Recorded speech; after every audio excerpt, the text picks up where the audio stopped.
कृपा से पुरुषोत्तम मास में शुभ पावन पर्व पर आयोजित श्रीदेवी भूदेवी सहित श्रीनिवास वेंकटेश भगवान की दिव्य सन्निधि में श्रीदेवी भूदेवी से श्री वेंकटेश भगवान के श्री चरणों में अनंत कोटि साष्टांग प्रणति निवेदन करते हुए समस्त पूर्वाचार्यों को साष्टांग निवेदन करते हुए परम पूज्य वैकुंठवासी परमादरणीय प्रातस्मरणीय अनंत स्वामी श्री गोविंदाचार्य जी महाराज के श्री चरणों में वाक पुष्पांजलि समर्पित करते हुए यहाँ समुपस्थित विद्यालय के श्री आचार्यगण, छात्रगण, मातृगण, कर्मचारी पटुगण सभी को मेरा यथायोग्य प्रणाम अभिनंदन। जय श्री नारायण। आज पंचम दिवस की कथा में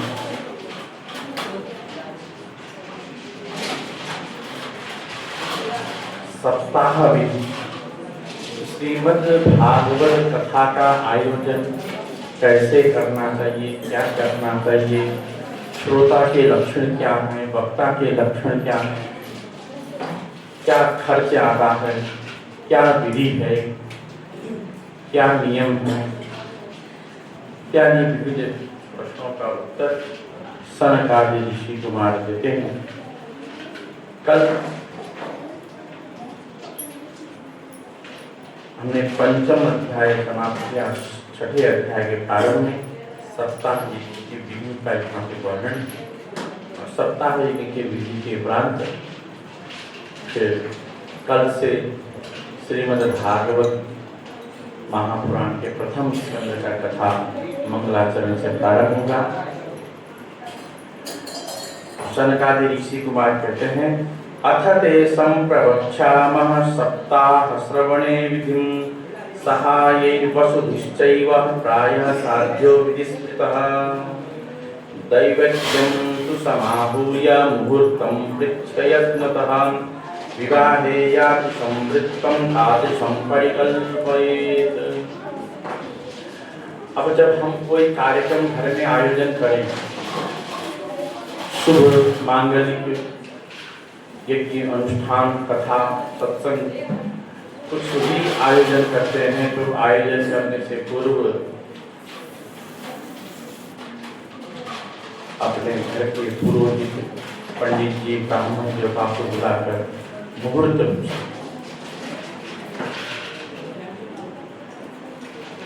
पढ़ा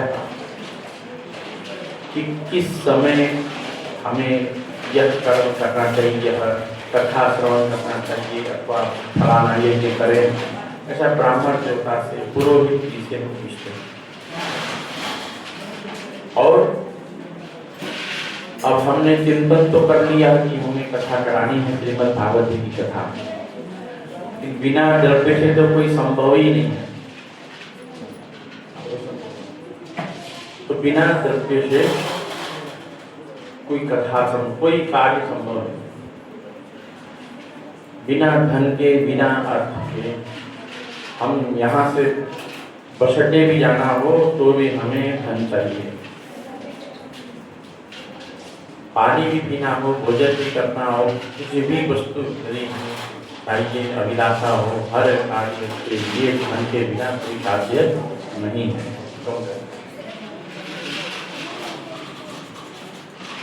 तो इसलिए सबसे पहले अर्थ की कल्पना करनी चाहिए कि कितने खर्च में, कितना धन व्यय होने पर हम इस कार्य को समापन कर सकते हैं। ऋषि कुमार कहते हैं, विवाहे यादि संवित्तम तादृशं परिकल्पय, कि जब घर में कन्या का विवाह करना हो, बिटिया का विवाह करना हो, और जितना आप समझ सकते हैं कि हम कर सकते हैं, कोई सीमा नहीं है। हर आदमी अपने योग्यता सामर्थ्यता से खर्च करता है बिटिया का। अब किसी से पूछा जाए तो बिटिया की शादी करनी है, क्या खर्च करोगे, क्या अपने सामर्थ्य से बताएगा, अपने सामर्थ्य से करेगा। अब खर्चा भी आज के समय में ऐसा होता है ना, जितना आदमी सोचता है उसका 1.5 गुना खर्चा होता है। कोई भी कार्य कारण किया जाए कितना खर्च होता है, अनुमान लगाया उसका 1.5 गुना खर्च। और जब वह कार्य जब जिसको हम उदार मन से अपने सामर्थ्य से ज्यादा भाव से हम करने की सोचते हैं, उसमें अधिक लगना तो है स्वाभाविक है। तो लेकिन कन्या के विवाह में जिस प्रकार से यादृशम वित्ते यादृशम वित्तम, जिस प्रकार कन्या के विवाह करने में जिस प्रकार से धन व्यय होता है, या जिस भाव में आप व्यय करते हो उसी भाव में कथा का भी व्यय करना चाहिए। ऐसा कहा गया है। फिर आगे फिर ये भी बात होगी, मुहूर्त भी देख लिया और हमने अपना बजट भी बना लिया। 2 काम हो गया कथा करने के लिए। अब तीसरा काम क्या है? निमंत्रण। निमंत्रण। अब आजकल तो कथा क्या है, थोड़ा सा बड़ा है, ज्यादा बढ़ाने की भी शुरू करना है और आवाज चली ज्यादा बढ़ाने की शुरू करना है।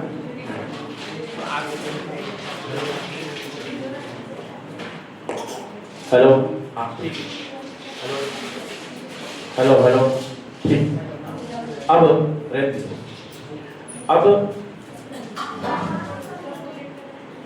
आजकल तो दिखावे की जगह जगह भागवत कथा होती है, तो हर साल कोई कथा कराया तो हर साल भागवत कथा, उसका सामर्थ्य है, किसी के पास सामर्थ्य है, किसी के पास सदिच्छा है, इसीलिए करा रहे हैं, बहुत अच्छी बात है। लेकिन कई जगह क्या होता है, समिति कराते हैं हर साल भागवत कराना है, तो जो हर साल होता है, जो प्रत्येक वर्ष होता है, उसकी वैल्यू कम होती है। जो वस्तु आपको सरलता से मिल जाए और बार बार मिले, उसका महत्व बहुत कम है।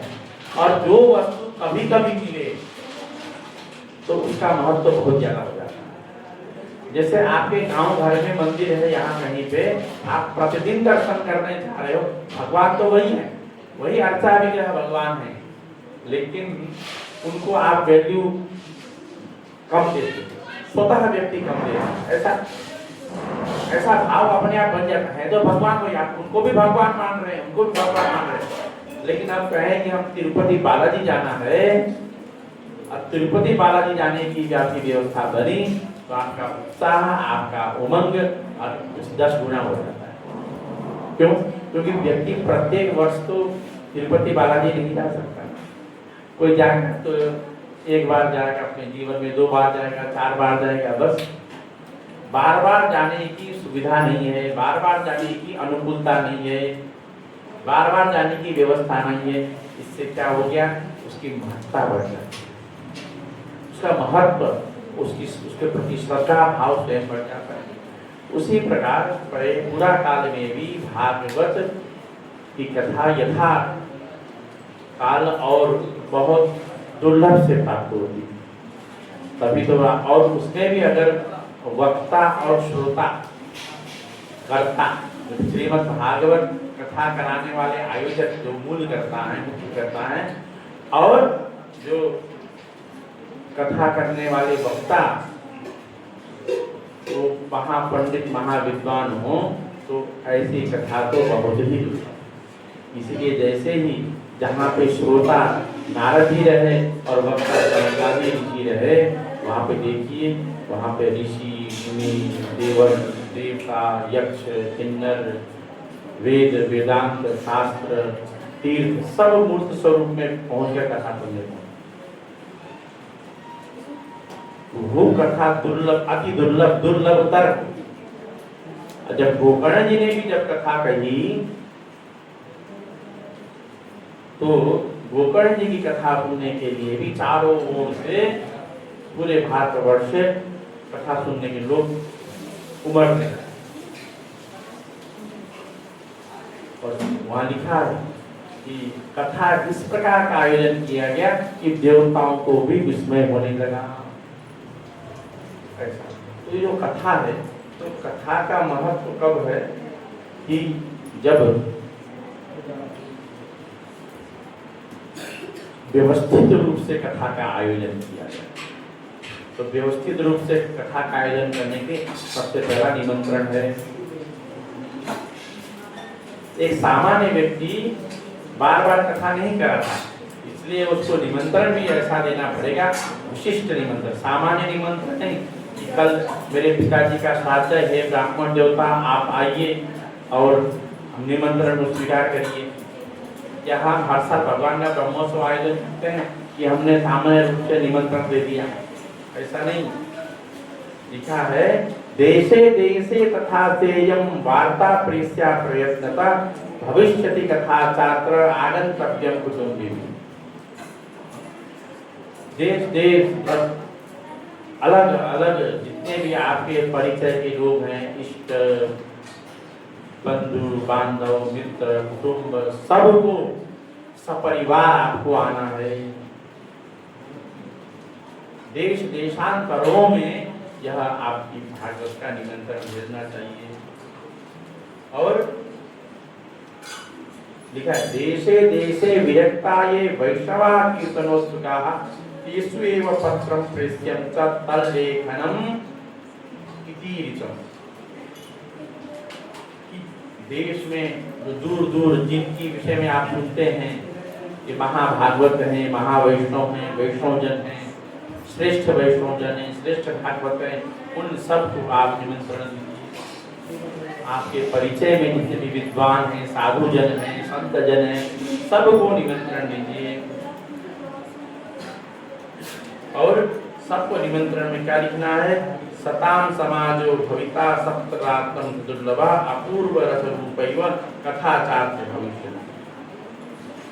सबको उसमें निवेदन करिए, हे महानुभाव, यहाँ 7 दिन तक सत्पुरुषों का यहाँ पे संगत समागम रहेगा, दुर्लभ समागम रहेगा, और कृपया आप सब पधार कर रसमय कथा का आप पान करें। लिखा है श्री भागवत पीयूष पानाय रसलंपटाः भवन्तश्च तथा शीघ्रं आयात प्रेमरसना। कि आप लोग श्री भागवतामृत पान करने के लिए भगवद रस के रसिक हैं, और आप सब लोग प्रेम पूर्वक शीघ्र ही पधारने की कृपा करें। इस प्रकार से निमंत्रण मन शुद्ध पवित्र दिव्य मन से सबको निमंत्रण पत्र भेजना है। 3 काम हो गया। अब पहला काम क्या? मुहूर्त। दूसरा काम क्या हो गया? बजट। तीसरा काम हो गया निमंत्रण। और चौथा काम, कथा तो करना है, लेकिन कथा का स्थान क्या होना चाहिए? कथा किस जगह पे आयोजन करें, उसके लिए भी सनकादिक कुमार जी कहते हैं तीर्थे वापि वने वापि गृहे वा श्रवणं मतम् विशाला वसुधा यत्र कर्तव्यं तत्कथाश्रम। है ना? कथा का श्रवण किसी तीर्थ में हो, वो भी बहुत अच्छा है। वन में हो, वन भी बड़ा शांत होता है, वहां भी अच्छा हो। घर पर भी हो सकता है। गृहे तीर्थे वापि वने वापि गृहे वा श्रवणं मतम्। और 3 स्थान बताए। और चौथा विशाला वसुधा यत्र, जहाँ बहुत बड़ी, चाहे घर हो, चाहे तीर्थस्थल हो, चाहे वन हो, जगह ऐसा होना चाहिए, बहुत बड़ा विशाल मैदान होना चाहिए। बहुत बड़ा विशाल इसलिए होना चाहिए कि ताकि सभी लोग आराम से सरलता से बैठ सके, स्थान पर्याप्त हो। अब देखिए, अभी उस दिन प्रसंग आया, कल के प्रसंग में आया संभव था कि नारद जी और सनकादिक ऋषि कुमार कहाँ थे? बद्रिकाश्रम में दोनों जी थे। लेकिन उन्होंने कथा का आयोजन कहाँ किया? हरिद्वार में। इसलिए कि बद्रिकाश्रम में कथा करते तो हो सकता था 2, 3, 4 लोग ही कथा श्रवण करने को, लेकिन हरिद्वार में कथा उन्होंने आयोजन किया कि जब आप कथा आयोजन कर रहे हैं तो वहाँ अधिक से अधिक भक्त भागवतों को लाभ प्राप्त हो।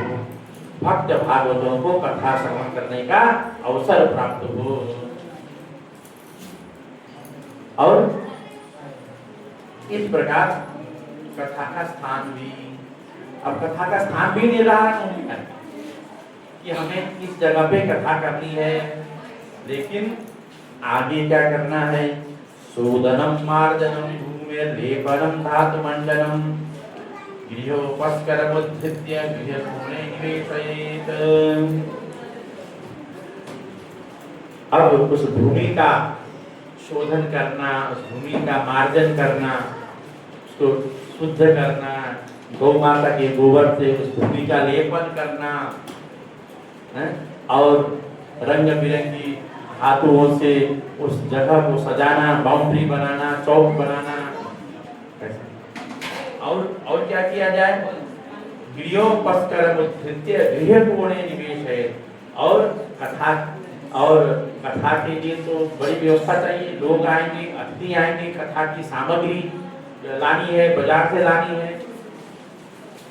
घर में भी तो जगह बहुत चाहिए, लेकिन घर में दुनिया भर का घर गृहस्थी का सामान भरा होता है, तो क्या करना है? अपने को घर के जो उपस्कर हैं, जो अन्य सामान है, उसे किसी एक कोने में रख दीजिए। गृहोपस्करमुद्धृत्य गृहकोणे निवेशयेत्। देखिए, ये जिन्होंने वेदव्यास जी ने कितने विचार करके, कितने मन से, शुद्ध भाव से, कहाँ समस्या आती है घर की गृहस्थी। जब भागवत का आयोजन करना है तो छोटी से छोटी बात और बड़ी से बड़ी बात इस महात्म्य में, छोटी से छोटी बात भी ध्यान दें। और क्या करना चाहिए? केले के खंभों से सुशोभित एक मंडप बना। यहाँ जब यज्ञोपवीत तो संस्कार हुआ था श्रीनिवास का, आपने देखा था केले के खंभे से मंडप बना। तो मंडप के लिए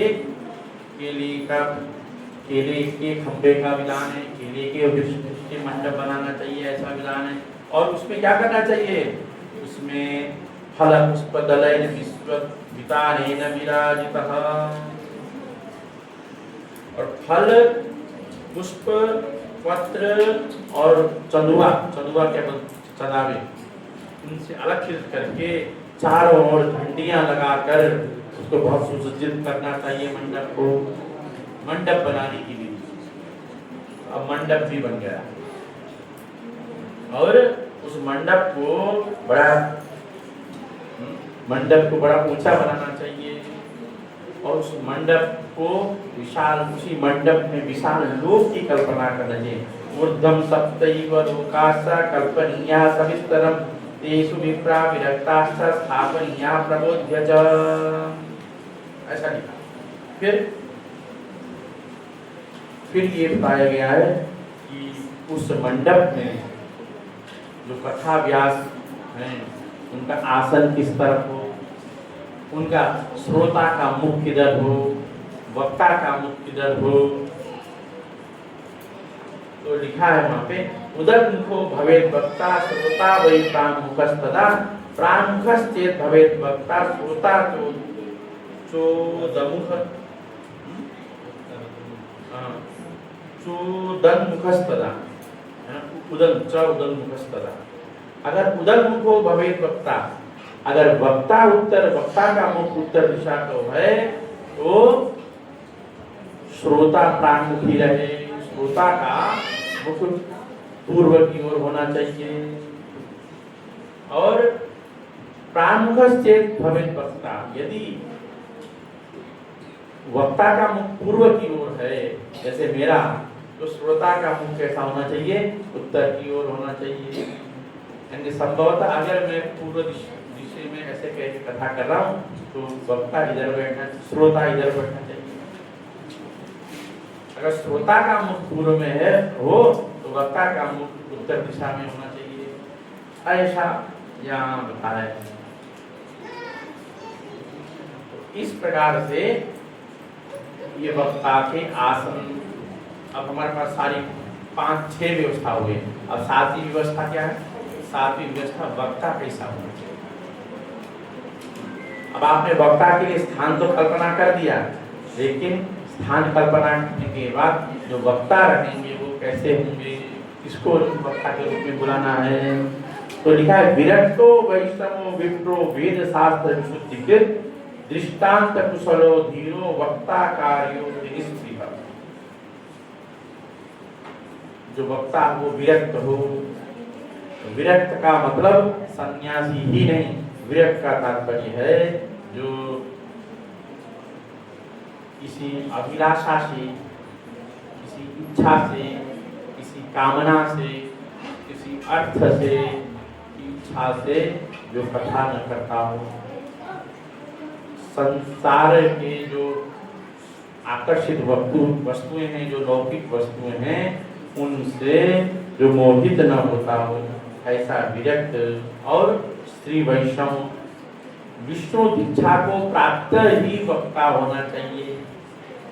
वक्ता वैष्णव होना चाहिए, विप्र होना चाहिए। विप्र मतलब ब्राह्मण होना चाहिए और वेद शास्त्र विशुद्ध, सभी वेदादि शास्त्रों में पारंगत हो, वक्ता ऐसा होना चाहिए।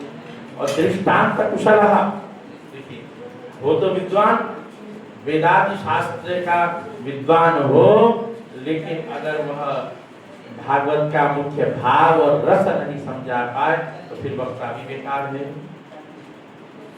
कि दृष्टांत अपनी भाव को, श्रीमद् भागवत कथा के भाव को विभिन्न दृष्टांतों से समझाने का कुशलता उसमें हो, ऐसा वक्ता होना चाहिए। धीर हो, धैर्य हो, बोलने में, भाव में धीरता होनी चाहिए। आवेश में आकर बोलने वाला वक्ता नहीं होना चाहिए। और अति निष्प्रिय वक्ता कार्य, अति निष्प्रिय, अति निष्प्रिय का तात्पर्य है कि विभिन्न प्रकार के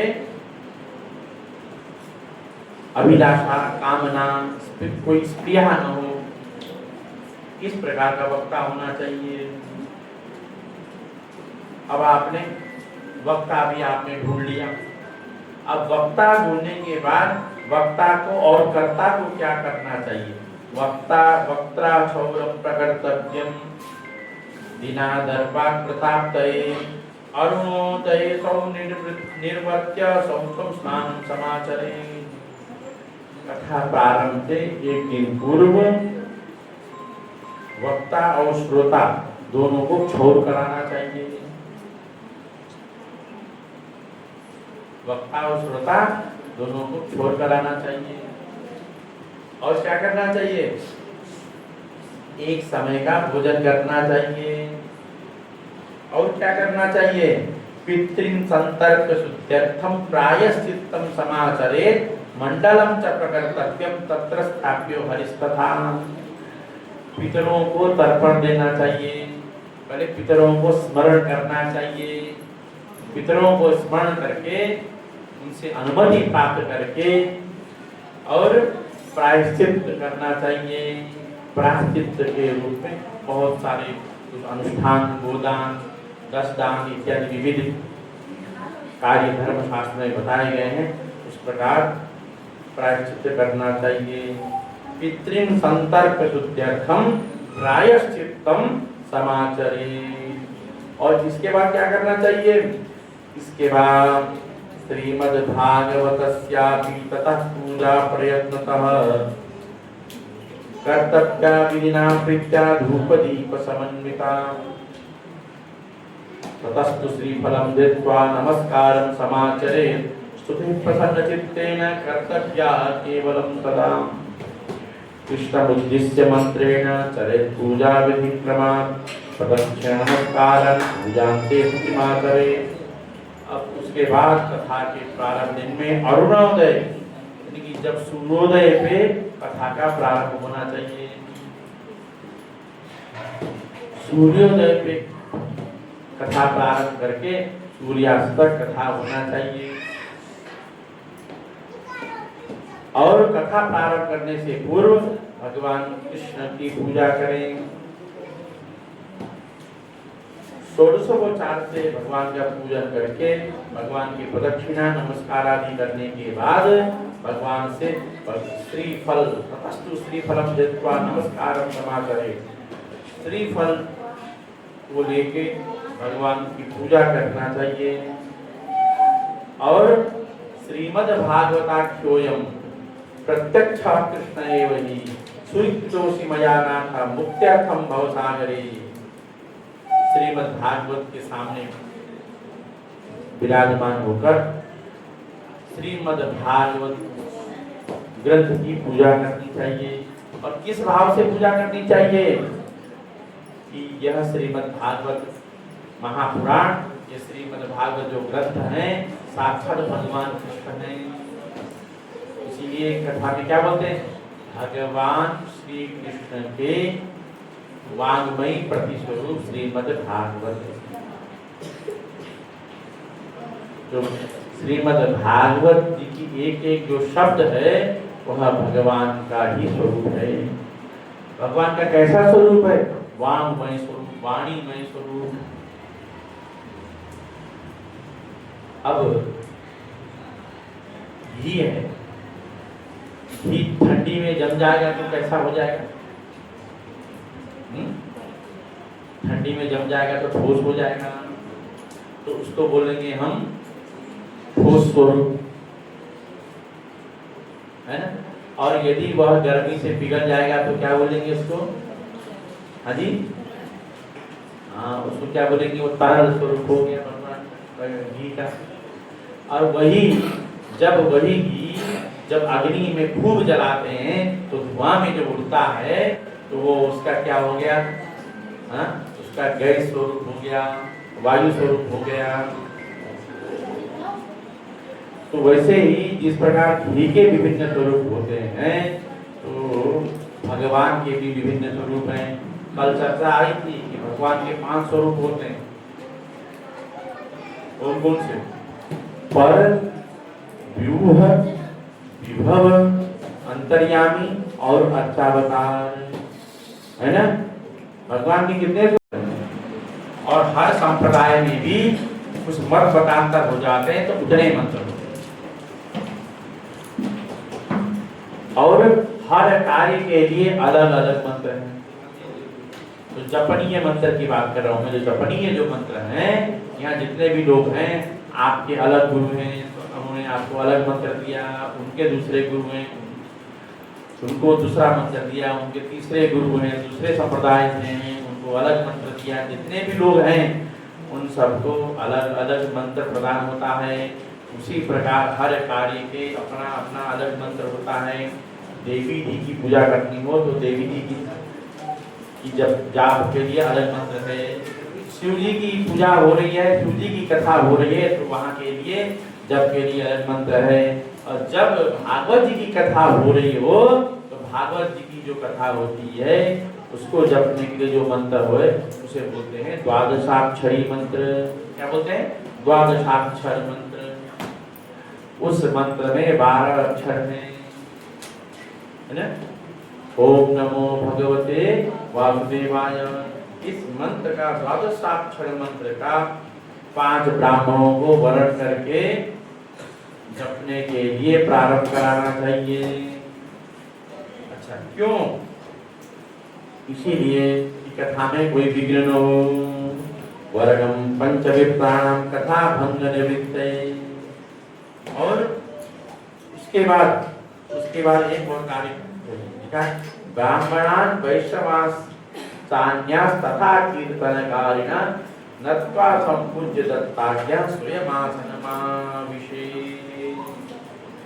ब्राह्मण विष्णु भक्त अपने बैठने से पहले, अब तो आपने भागवत जी की पूजा कर ली, व्यास जी की पूजा कर ली, अब इसके बाद 5 ब्राह्मणों का वर्ण करके व्यासपीठ के समीप उनको द्वादशाक्षर मंत्र जप करने के लिए प्रार्थना निवेदन करके उनको वर्ण कर लिया।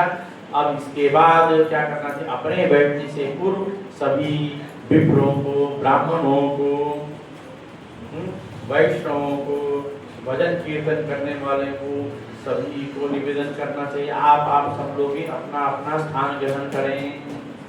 तब सब लोग स्थान ग्रहण करेंगे, तब जाके वह स्वयं आसनम आवशेष, तब वो सबसे आज्ञा पाकर सबको निवेदन करे बैठने के लिए, और निवेदन करने के बाद सब लोग बैठ जाएं, उनकी अनुमति आज्ञा पाकर फिर स्वयं बैठे।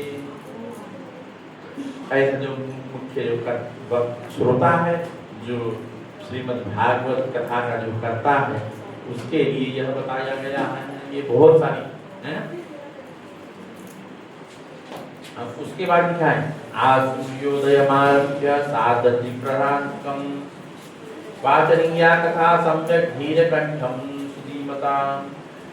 कथा कब से कर, सूर्योदय से कथा प्रारंभ करके 3:30 प्रहर तक मध्यम स्वर से कथा करना चाहिए। कथा विराम कर्तव्य मध्याह्ने घटिकाद्वयम्। सूर्योदय से जब कथा प्रारंभ हुई, वो कथा को मध्याह्न में 2 घड़ी के लिए विराम देना चाहिए। ठीक है। और जब कथा का विराम हो, आज तो आए, अच्छा आए, अब सुनिए, अब लिखा है तब कथा मनुकार्य कोई कीर्तन वैष्णवस्तदा। कीर्तन कब करना चाहिए, भजन कीर्तन कब करना चाहिए? जब 3:30 प्रहर कथा हो गई और 2 घड़ी के लिए विश्राम दे दिया। अब 2 घड़ी के लिए विश्राम दिया, तब तक अब क्या करना चाहिए? तब कीर्तन करना चाहिए। अब भजन कीर्तन खूब करिए, कथा के बीच में, कथा के मध्य में नहीं, अभी तो कथा को मध्य विश्राम देकर भजन कीर्तन करना चाहिए, है ना। तो ये उसके बाद मलमूत्र जयार्थम ही लघ्वाहार सुखावह हविष्यान्नेन कर्तव्यो एकवारं सारथिना। और कथा के समय कोई विघ्न ना आए, कोई शंका ना आए, इसलिए एक ही समय भोजन करना चाहिए। और उपोष्य सप्तरात्रं वै शक्तिस्त्वेच्छृणुयात् तदा घृतपानं पयःपानं कृत्वा वै शृणुयात्कम्। उपोष्य सप्तरात्र 7 दिन तक निराहार रहकर कथा सुनने की क्षमता होनी चाहिए, है ना। कथा सुनने की के लिए वक्ता को कैसा, श्रोता को कैसा होना चाहिए? 7 दिन तक निराहार रहकर कथा श्रवण करने की क्षमता होनी चाहिए। यदि वो शक्ति नहीं है, शक्ति से बड़ी शक्ति हो, सब अनिवार्य नहीं है, ये शक्ति हो, जैसे नवरात्र में 9 दिन के व्रत करते हैं ना, करते कि नहीं करते? 9 दिन का व्रत करते हैं। उसी प्रकार अगर संभव हो तो श्रीमद् भागवत कथा का जब आपने आयोजन किया तो कम से कम 7 दिन तक आप लोग निराहार रहें, शक्ति से। अगर नहीं है तो घृतपान पयःपान, नहीं तो आप दूध घी कुछ लेकर आप लोग निराहार रहें, जो कर सकते हैं। कहने का तात्पर्य फलाहार ग्रहण करें। फलाहारेण वा भाव्यम् एकभुक्तेन वा पुनः सुखसाध्यं भवेत् यत्तु कर्तव्यं श्रवणाय तद् भोजनं तु वरं मन्ये कथा श्रवणकारकं नोपवासो वरः प्रोक्ता कथा विघ्न करो यदि। देखिए ये बताइए, हर बात बताइए, सारे विकल्प दिए हैं। पहला विकल्प दिया, यदि आपके पास शक्ति हो तो आप 7 दिन तक निराहार रहें। यदि आपको लगता है 7 दिन निराहार नहीं सकते, तब थोड़ा सा 1-2 चम्मच घी पी लो, 1-2 गिलास दूध पी लो, इतने से काम चलता है तो ठीक है। अगर इतना भी काम नहीं चलता है तो फलाहार करो। लेकिन फलाहारेण वा भाव्यम् एकभुक्तेन वा पुनः, या तो फलाहार का नियम बनाइए कि हम 7 दिन तक फलाहार करेंगे, या तो ऐसा नियम बनाइए एकभुक्तेन वा पुनः कि एक समय ही हम भोजन करेंगे, ऐसा नियम बनाइए। लेकिन आगे क्या कहा देखिए, भोजनम तु वरम मन्ये कथा श्रवणकारकम नोपवासो वरः प्रोक्ता कथा विघ्न करो यदि। लेकिन कहीं ऐसा लगे कि हर आदमी की अपनी अपनी क्षमता है ना, ठीक है। हमारे यहाँ एक ड्राइवर था, वो कहता था कहीं जाना है दूर 8 घंटे के लिए, तो भोजन नहीं करता था। तो तब भोजन करूँगा तो मुझे नहीं आता, और हमारे यहाँ एक ड्राइवर ऐसा था जो बिना भोजन के गाड़ी नहीं चलाता, कि अगर मुझे भोजन नहीं तो गाड़ी मेरी चलेगी नहीं। एक बार क्या हुआ, मैं पिछले साल प्रयागराज से आ रहा था, 9-10 बज गया, हम लोग पहुंचे मथुरा। तो वहां से मथुरा से 2 घंटे का रास्ता, 11 बजे यहाँ पहुंच जाए, 9 बजे वहां। तो उसने 9 बजे होटल के बाहर गाड़ी लगा दी, गुरुजी मेरे से गाड़ी नहीं खिलाओ। और जबकि होता क्या है, आमतौर पर लोग क्या सोचते हैं कि अब 2 घंटा है, अभी खाऊंगा तो भोजन करूंगा तो नींद लग जाएगी, तो इससे अभी वही आश्रम में घर जाके भोजन कर लेंगे। कहने का तात्पर्य है कि हर व्यक्ति की प्रकृति भिन्न है, हर व्यक्ति का शरीर भिन्न है, हर व्यक्ति का स्वभाव भिन्न है। तो ये कह रहे हैं कि यदि भोजन करना भी श्रेष्ठ है, जरूरी कि निराहार रहें, केवल दूध पी के रहें, केवल फलाहार करें, केवल एक समय भोजन करें। भोजन तो अगर आप सरल पूर्वक सुख पूर्वक भोजन आप कथा श्रवण कर सकते हो, आनंद भोजन करके भी यदि आप अच्छे से भाव से, मनोभाव से, शुद्ध भाव से, एकाग्रचित्त से कथा सुन सकते हो, तो भोजन करके ही कथा सुनना श्रेष्ठ है। भोजनम तु वरम ने कथा श्रवण कारकम नोपवासो वरम प्रोक्ता। बोला उपवास की अपेक्षा भोजन करना श्रेष्ठ है। यदि उपवास करके कथा में बाधा पहुंच जाए, कथा श्रवण में बाधा पहुंच जाए, तो उपवास श्रेष्ठ नहीं है। लेकिन ये सारे विषय यहाँ पे बताकर उसके बाद आगे क्या लिखा है, सप्ताह प्रतिनाम पुंसाम नियमाश्रम नारद विष्णु दीक्षा विहीनानाम नाधिकारः कथा श्रवे।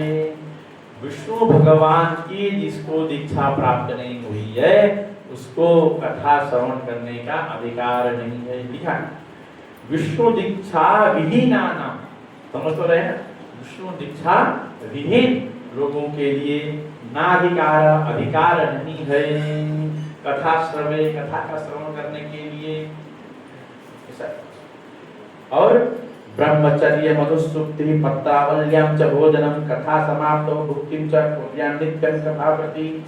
और कब तक कैसा ब्रह्मचर्य धारण करना चाहिए, और मधुसूक्ति है ना, अधःसूक्ति, ब्रह्मचर्यम अधःसूक्ति, जमीन पर भूमि पर सोना चाहिए।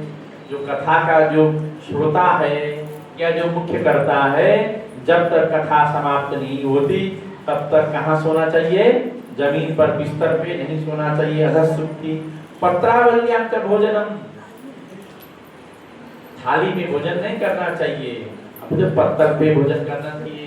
पत्तल कैसा हो, वृक्षों के जो पत्ते होते हैं उस पे भोजन करना चाहिए शुद्ध सात्विक रूप से।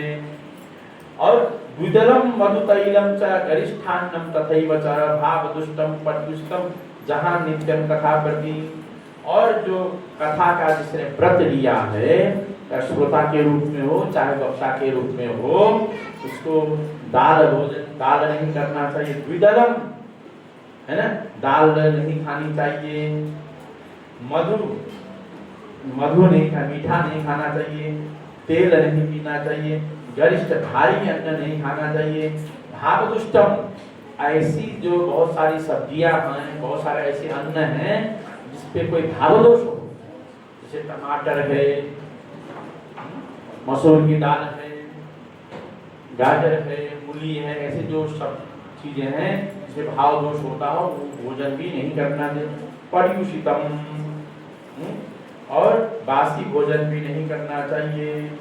और ये बताया अब और क्या नहीं करना चाहिए, कामम क्रोधम मदम मानम मत्सरम लोभमेव च दम्भम मोहम तथा द्वेषम दूरैश्च कथाव्रति। और कथा का जिसने व्रत लिया उसको काम क्रोध,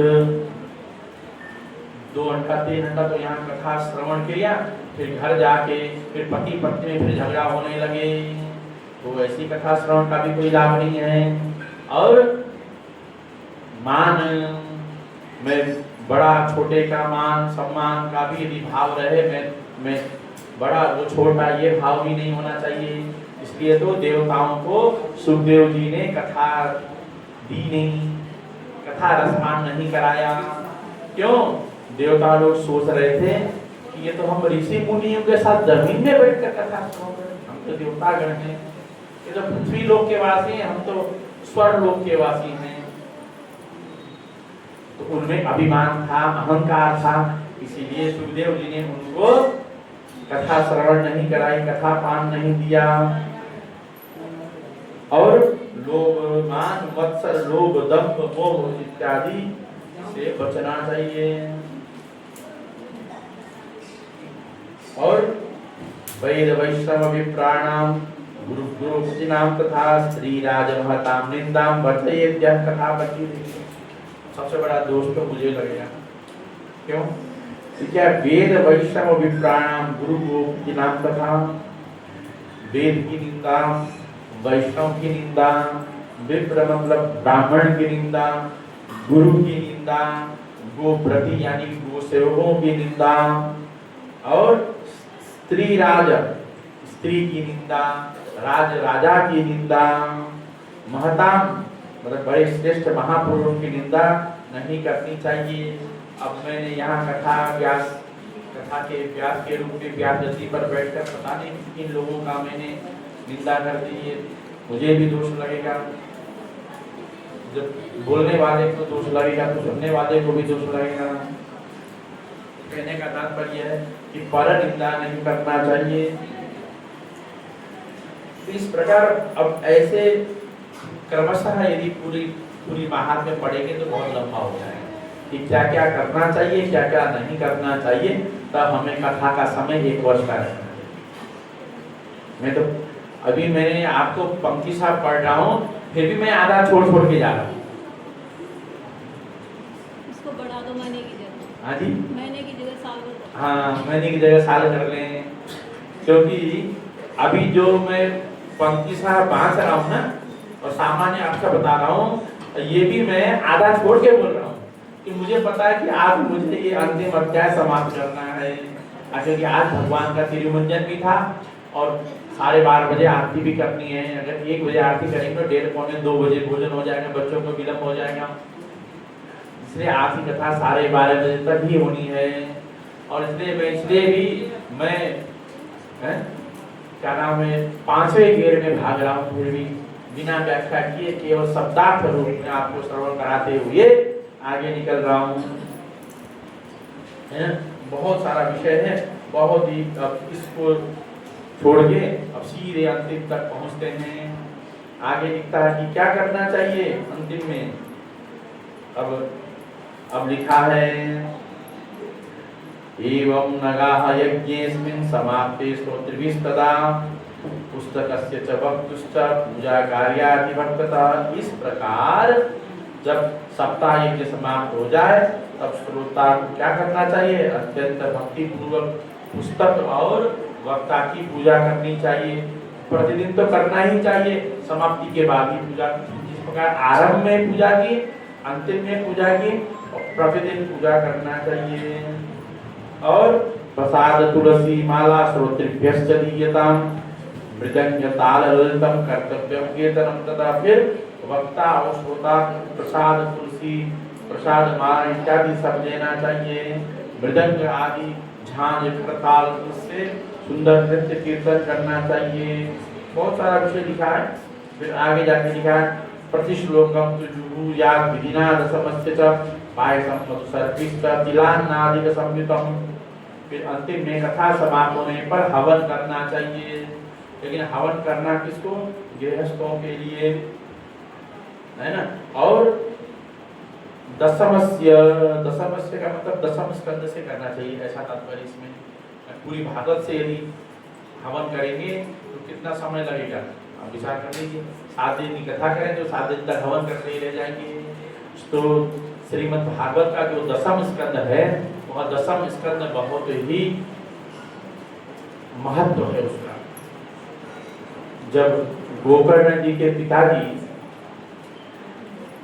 आत्मदेव ब्राह्मण गोकर्ण जी के समझाने पर जब गोकर्ण जी ने वैराग्य का उपदेश दिया, गोकर्ण गीता का उपदेश दिया, तो उनके पिताजी वन चले गए और वन जाकर भगवान के दसम स्कंद का, भगवान की कथा के, श्रीमद् भागवत के दसम स्कंद का प्रतिदिन पाठ करने लगे, प्रतिदिन चिंतन मनन करने लगे। और दसम स्कंद के चिंतन मनन करने से उनकी मुक्ति हो गई, वैकुंठवास हो गया उनका, भगवान के नित्य सायुज्य, नित्य कैंकर्य, नित्य भगवान के श्री चरणों में उनको स्थान प्राप्त हुआ। वही बात यहाँ बताई।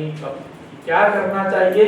दसम स्कंद का हवन करना चाहिए। दसम स्कंद के मंत्रों से लिखा पायसम मधुसर्पिष्ट किलान्नादिक संयुतम, है ना।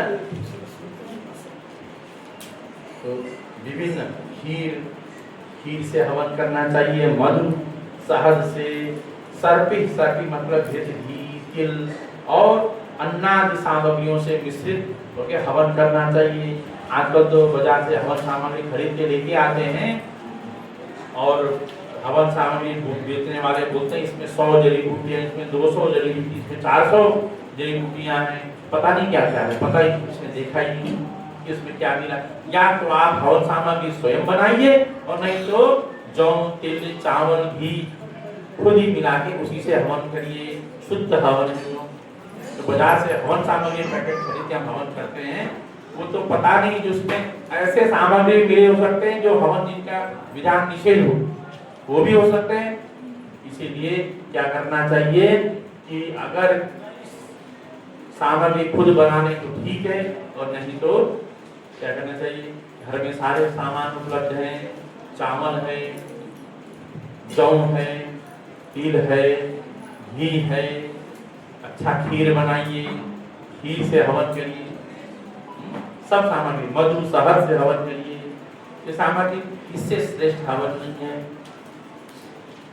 है ना। लिखा अथवा हननम कुर्या गायत्र्या सुसमानितः।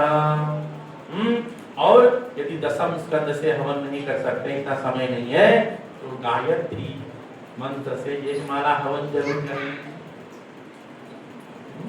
ये संपूर्ण विधि है। ये अभी तो मैंने आधा छोड़ दिया माता जी, लेकिन फिर भी आपने बहुत कुछ सुना। इस प्रकार से सप्ताह विधि का आरंभ करना चाहिए, इस प्रकार से विधि विधान से कथा श्रवण करनी चाहिए जो प्रारंभ लेकर अभी तक। और उसके बाद लिखा है यदि आप एक गायत्री माला का भी हवन नहीं कर सकते, होमा सत्तो बुधो होम्यम दद्या तत्फल सिद्धये नाना चित्र निरोधार्थम न्यूनताधिगतानयोः। लिखा है यदि आप में होम हवन करने की शक्ति न हो तो उसका फल प्राप्त करने के लिए ब्राह्मणों को हवन सामग्री का दान करें, है ना। होमा सत्तो बुधो होम्यम दद्यात् फल सिद्धये। होम की वस्तु यानी कि होम करने की जो, हवन करने की जो वस्तुएं हैं, जो अभी खीर हो गया, दूध हो गया, घी हो गया, तिल हो गया, ये वस्तु ब्राह्मण को दान कर दीजिए। क्यों? उस फल दद्या तत्फल सिद्धये, हवन का जो करने का जो फल है, उस फल की सिद्धि के लिए हवन नहीं कर सकते तो उनको दान भी देना चाहिए। और लिखा है नाना छिद्र निरोधार्थम न्यूनताधिगतानयोः। और क्या करना चाहिए? कथा के बीच में जो भी कम ज्यादा रह गई हो, और दूषयो प्रसमार्थम च पठेन्नाम सहस्त्रकम तेन च सफलम सर्वम नास्ति तस्मादधिकम यतः। कि हवन करने में, कथा में, पूजा में कोई भी दोष रह गई, न्यून या अधिकता कोई भी रह गई हो, उस सबकी दोषों के लिए क्या करना चाहिए? पठेन्नाम सहस्त्रकम, विष्णु सहस्त्र नाम का पाठ करना चाहिए। भगवान श्री तिरुमंजन अभिषेक के बाद क्या पाठ हुआ? विष्णु सहस्त्र नाम का। यदि आपके द्वारा कुछ न्यून अधिक, जो कम होना चाहिए वो चीज ज्यादा हो जाए, जो चीज ज्यादा होना चाहिए वो चीज कम हो जाए, न्यून हो जाए, उस दोष के निवारण के लिए क्या करना चाहिए? विष्णु सहस्त्र नाम का पाठ करना चाहिए।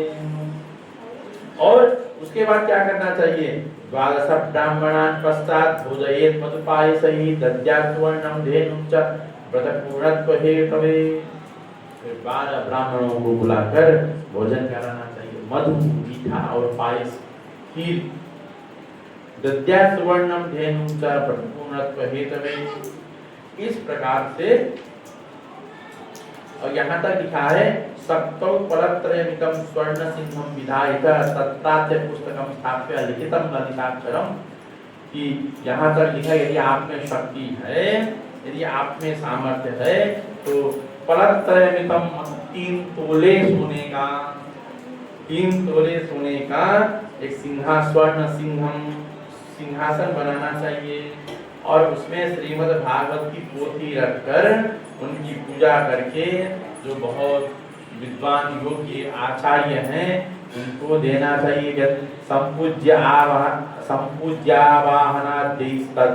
प्रचाराय सुदर्शनम वस्त्रभूषण गंधादय पूजिताय आत्मने।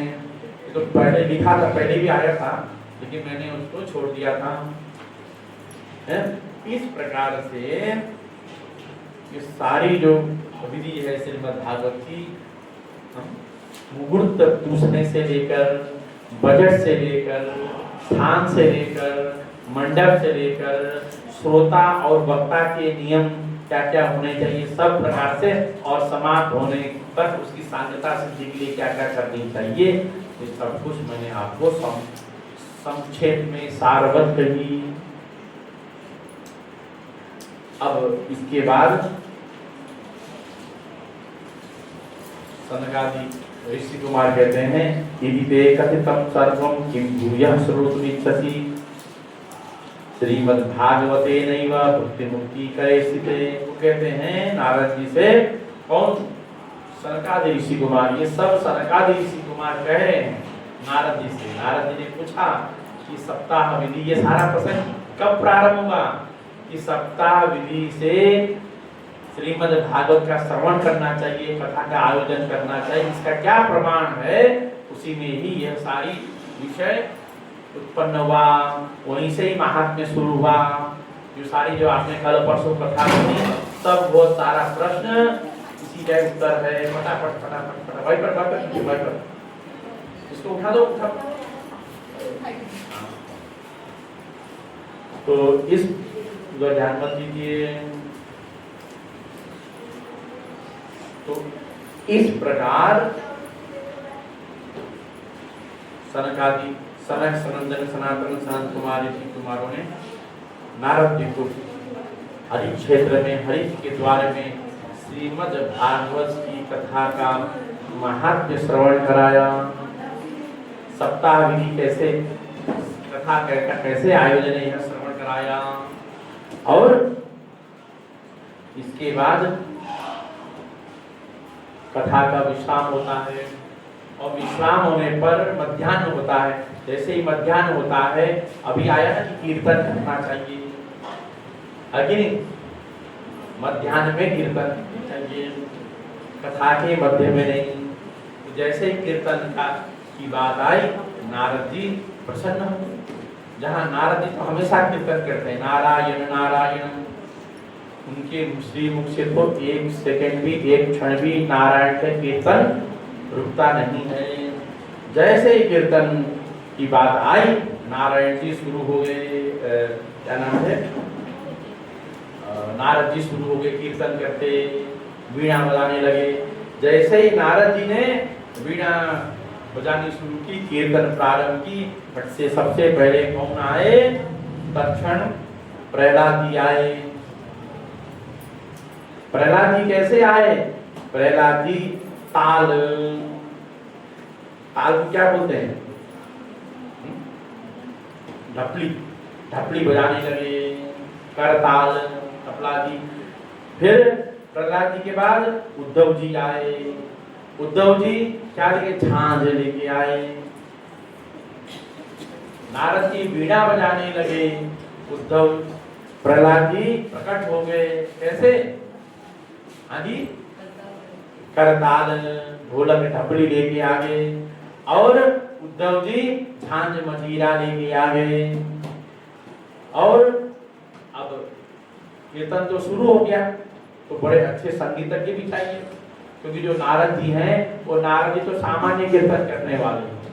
आजकल तो बड़े बड़े स्टेज में बड़े बड़े कलाकार भजन गाते हैं, तो इंद्रेश जी हैं, वो दूसरे गोस्वामी जी, क्या नाम है राधे राधे वाले, हाँ जी, कुंडरी, और दूसरे हैं गोस्वामी जी के ही पुत्र हैं, क्या नाम है उनका, हाँ जी, श्री कृष्ण चंद्र शास्त्री के पुत्र का क्या नाम है, इंद्रेश ने, दूसरे विदुर, हाँ गौरव, वो भी भजन एक से एक भजन गायक हैं आदमी, और उस समय भी एक से एक भजन गायक थे, अनेक कई रागों में भजन गाने वाले थे। वो कौन है? अर्जुन जी। अर्जुन जी उपस्थित हो गए। अर्जुन संगीत धनुर्विद्या में भी प्रवीण नहीं थे, वो संगीत शास्त्र में भी प्रवीण थे। अर्जुन जी विभिन्न रागों से भजन कीर्तन करने लगे। जब अर्जुन जी भजन कीर्तन करने लगे, भजन गाने लगे, तो इंद्र जी भी उपस्थित हो गए मृदंग लेकर, और सनकादि ऋषि कुमार जय जयकार करने लगे। जय कीर्तन ऐसा होना चाहिए।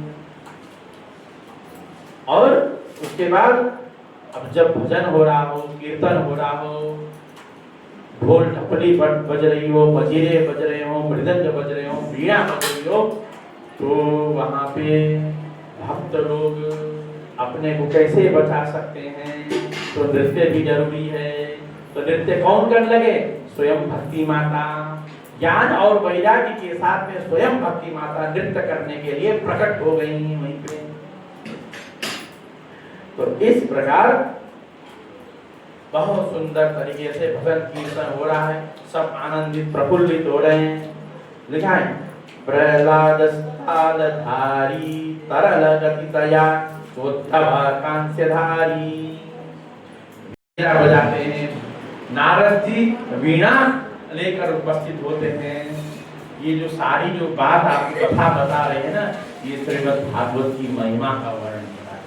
कि आप ये समझ लीजिए, जब अगर कथा में कहीं कीर्तन हो रहा है, कथा के मध्य में विराम में, तो वहां पे ऐसा भाव समझ लीजिए कि जिस प्रकार सनकादि ऋषि कुमार जब कथा का श्रवण करा रहे थे, जिस भाव से करा रहे थे, जिस भाव से भजन कीर्तन कर रहे थे, जिस प्रकार भगवान के प्रिय व्यक्ति, प्रिय जन वहां, प्रिय भक्त, प्रिय भागवत, प्रिय वैष्णव उपस्थित होकर भजन कीर्तन लगे कर रहे थे, वैसे ही भाव से हम सबको करना चाहिए। ये सामान्य जो जितना भी आपने महात्म्य सुना, इसको कथा मात्र मानना नहीं चाहिए कि कथा है। इसको आज के समय के साथ में तुलना करना चाहिए। जैसे भक्ति और ज्ञान वैराग्य का जो प्रसंग था, वो भी वैसे ही है। वो केवल कथा तो है ही, कथा के साथ में महात्म्य के रूप में आप सबको शिक्षा, आप हम सबको शिक्षा देने के लिए कि आज की स्थिति ऐसी है। जब 5000 साल पहले भक्ति की स्थिति ऐसी थी, ज्ञान वैराग्य की स्थिति थी, तो आज की स्थिति क्या रहेगी?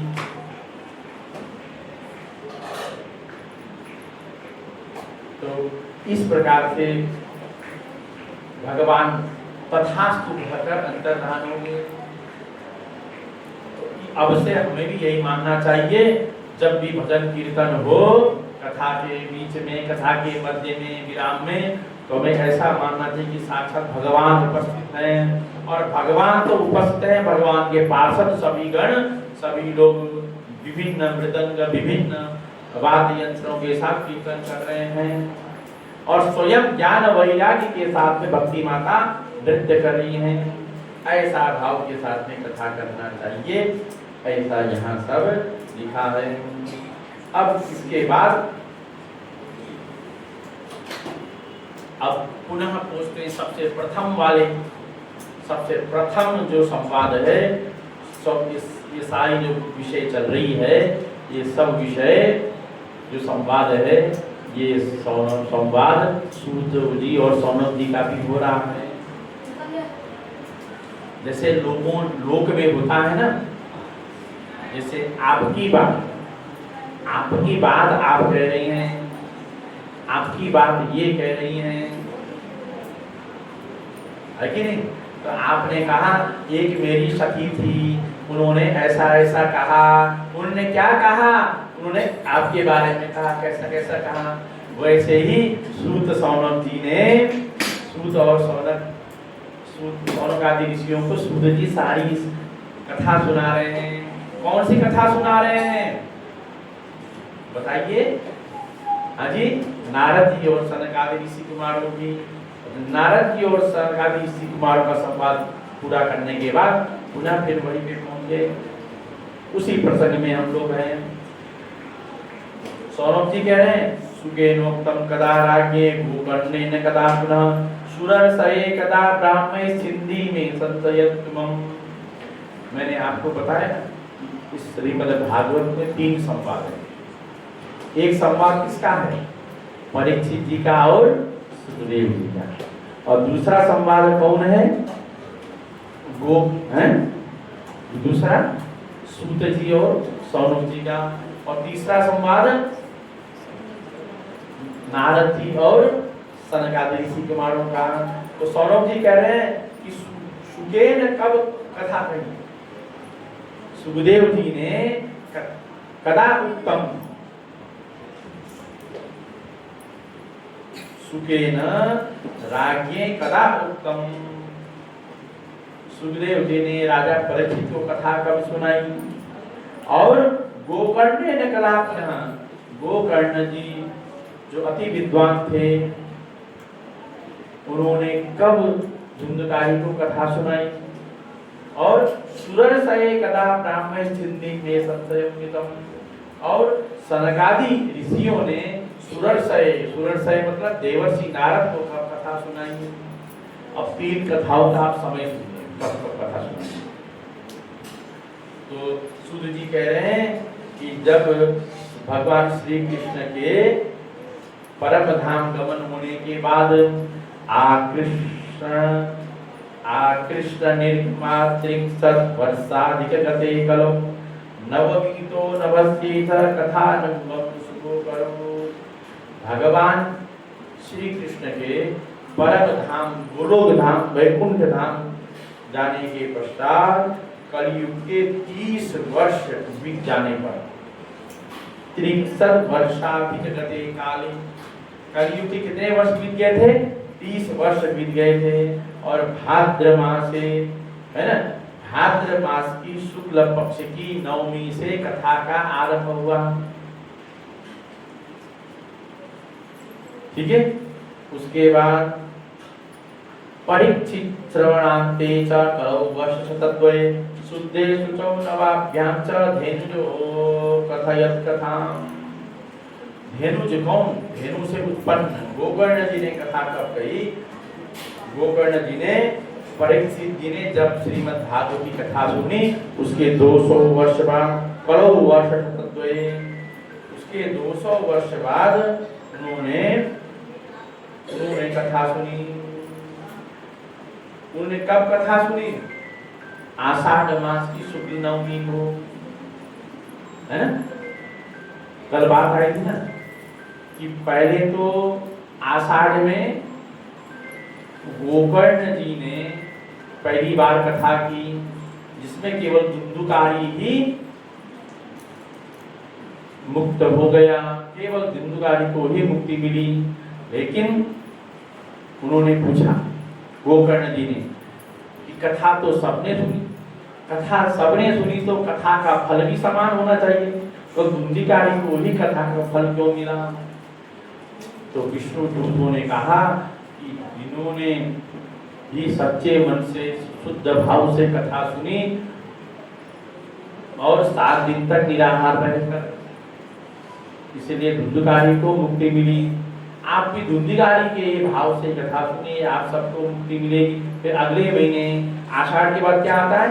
श्रावण। श्रावण में गोकर्ण जी ने फिर कथा कही तो उस समय सब साक्षात भगवान पधार कर गोकर्ण जी को वैकुंठ धाम साथ में ले गए। अब तो दूसरी, अब तीसरी क्या लिखी है कि देवर्षि नारद जी को सनकादि ऋषियों ने कब सुनाया? तो लिखा है तस्मादपि कलौ प्राप्ते 63 वर्ष गते सती। ऊषु ऊर्जे सिते पक्षे नवम्यां ब्रह्मण सुताम। कि कलयुग के 30 वर्ष निकल जाने पर कार्तिक शुक्ल नवमी से क्या कथा कही? सनकादि ऋषि कुमारों ने नारद जी को कथा कही। और इस बार भी कार्तिक शुक्ल नवमी को यहाँ पे इसी आश्रम में हरिद्वार की तरह कथा का आयोजन होना है। जिस प्रकार सनकादि ऋषि कुमारों ने नारद जी को कार्तिक शुक्ल नवमी से कथा का आयोजन, कथा श्रवण कराया, वैसे भी हम सब लोग सनकादि ऋषि कुमार स्वरूप पुरुषोत्तमाचार्य स्वामी जी से कार्तिक शुक्ल नवमी को कथा श्रवण करेंगे। इस प्रकार बहुत सारे आगे श्रीमद् भागवत का बहुत महात्म्य है। इति एतत् समाख्यातम् यत् पृष्ठोऽहं त्वया नघ कलौ भागवती वार्ता भवरोग विनाशिनी। भव मतलब इस संसार के रोग का नाश करने वाली यही श्रीमद् भागवत कथा है। देखिए, अब सबसे मुख्य बात पे आते हैं। हम कथा क्यों श्रवण करते हैं? हम उसमें भी श्रीमद् भागवत की कथा क्यों श्रवण कर रहे हैं? यह सबसे मुख्य विषय है। तो यहाँ भी अभी बताया भवरोग विनाशिनी। फिर आगे बोला, आज प्रारंभ में हमने पहले दिन चर्चा की थी, अज्ञानध्वांत विध्वंस कोटि सूर्य समप्रभ।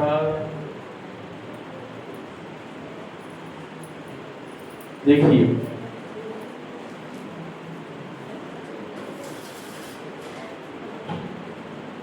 मैंने आपको उस दिन बताया कि कथा के श्रोता 3 प्रकार हैं।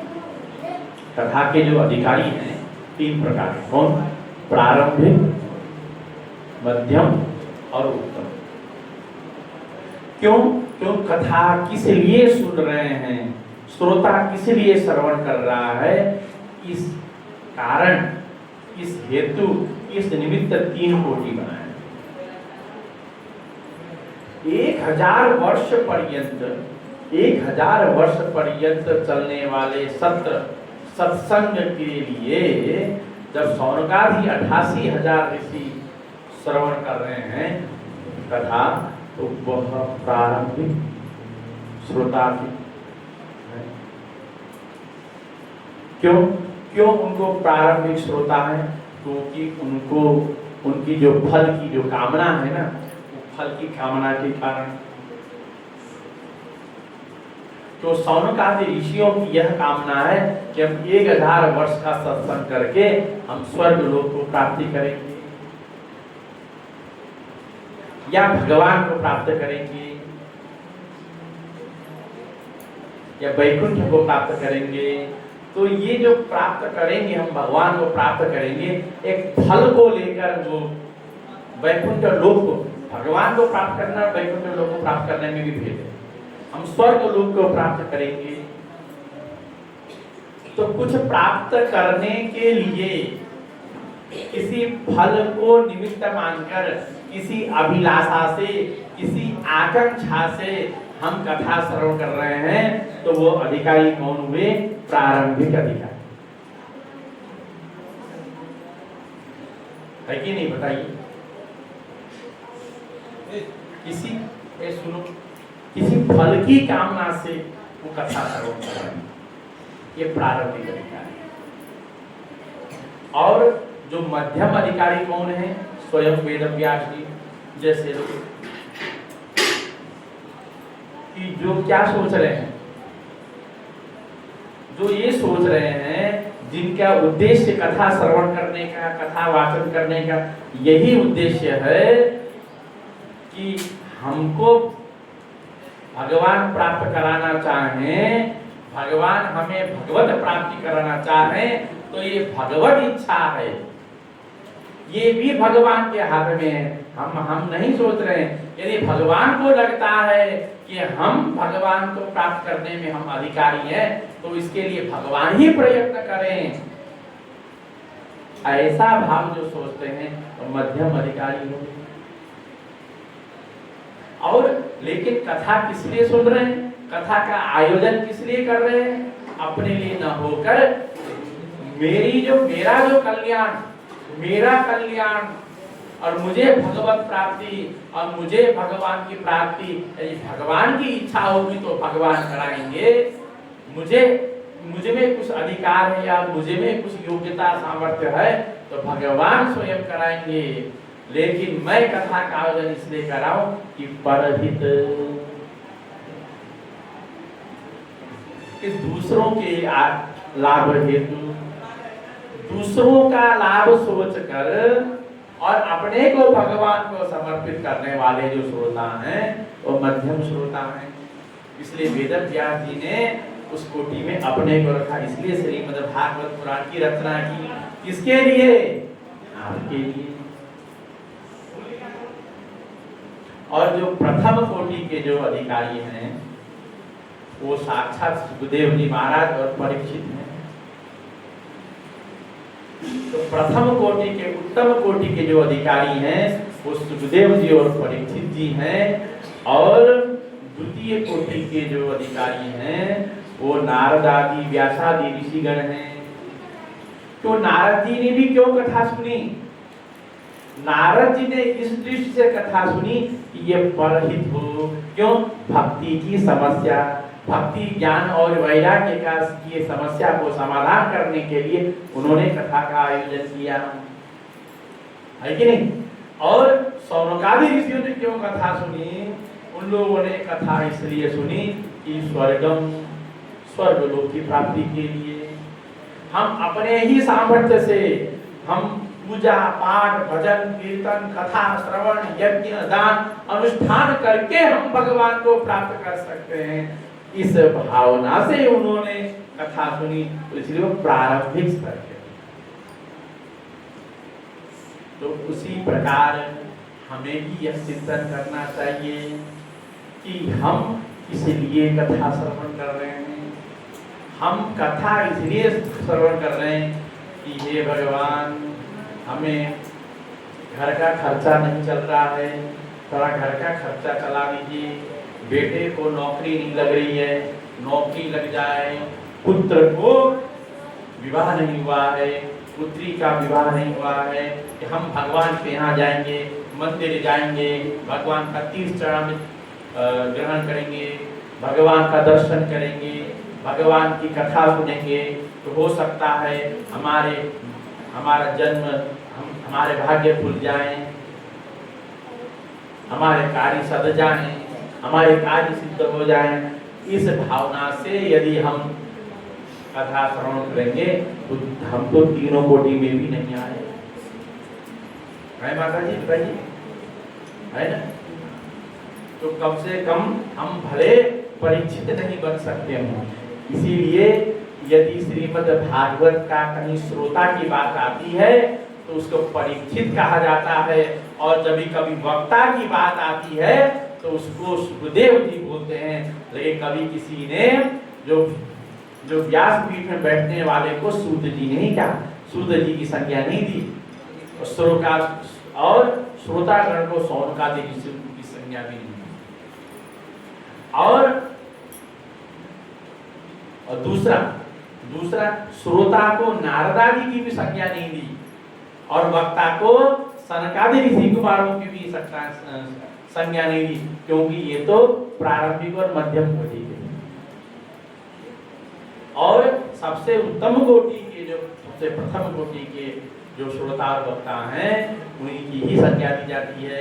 तो श्रोता कैसा हो? परीक्षित जैसा। इसलिए जो भागवत जो कथा का आयोजन करता है उसको बोलते हैं परीक्षित।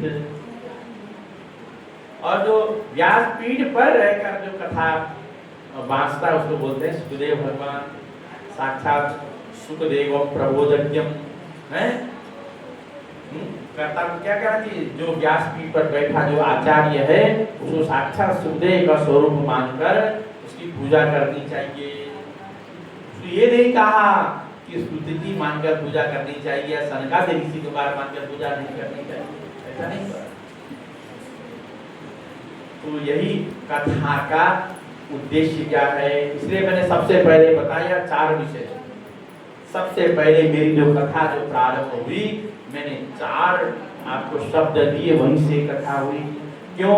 कथा आप जो सुन रहे हैं उसके 4 अनुबंध हैं, 4 सर्प हैं। कौन? विषय, संबंध, अधिकारी और प्रयोजन।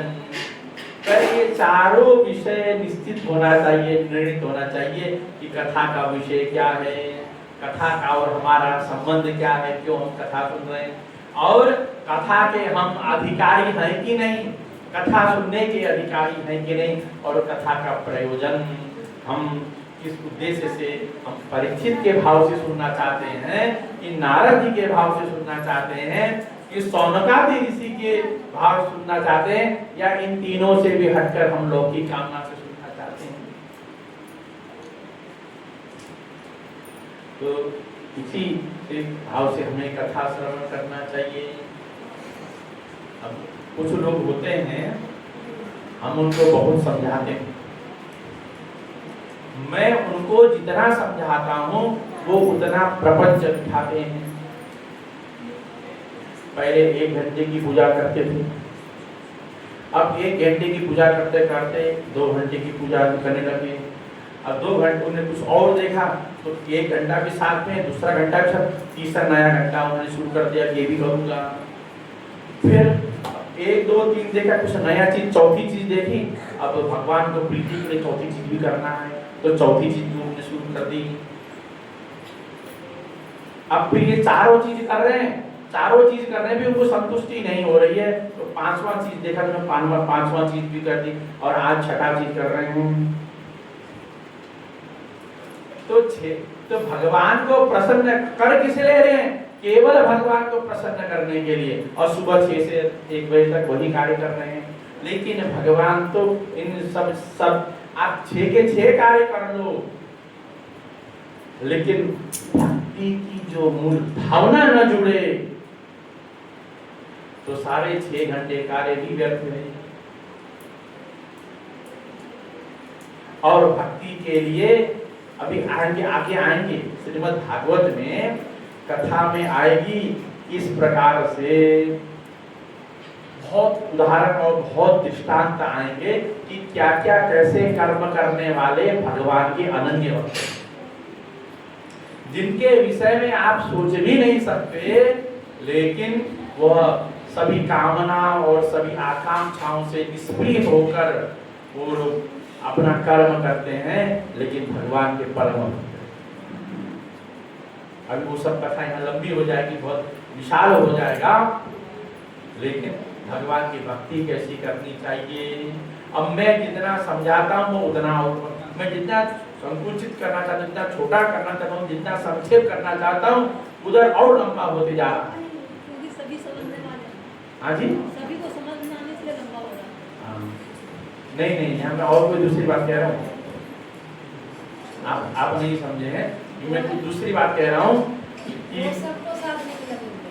हाँ, सबको साथ के तब जाके भगवान के पास होंगे। तो मेरा कहने का तात्पर्य यही है कि हम मैंने परसों कथा में क्या कही कि लोग भक्ति को दिखाने के लिए हम बहुत ज्यादा पूजा पाठ वाले हैं, मेरे से ज्यादा भगवान की पूजा कौन कर सकता है बोल के घर में एक मंदिर बना लिया, एक गणेश जी रख दिए, एक दुर्गा जी की फोटो मूर्ति बना दी, एक लक्ष्मी नारायण रख दिया, एक राधा कृष्ण रख दिया, इधर सालग्राम भी रख दिया, इधर शिव पंचायतन रख दिए, सब कुछ रख दिया और 4 घंटा पूजा कर रहे हैं। एक ब्राह्मण को नौकरी में भी रख लिया कि मैं तो करूंगा साथ तुम्हारे, मैं नहीं कर पाया तो तुम कर देना।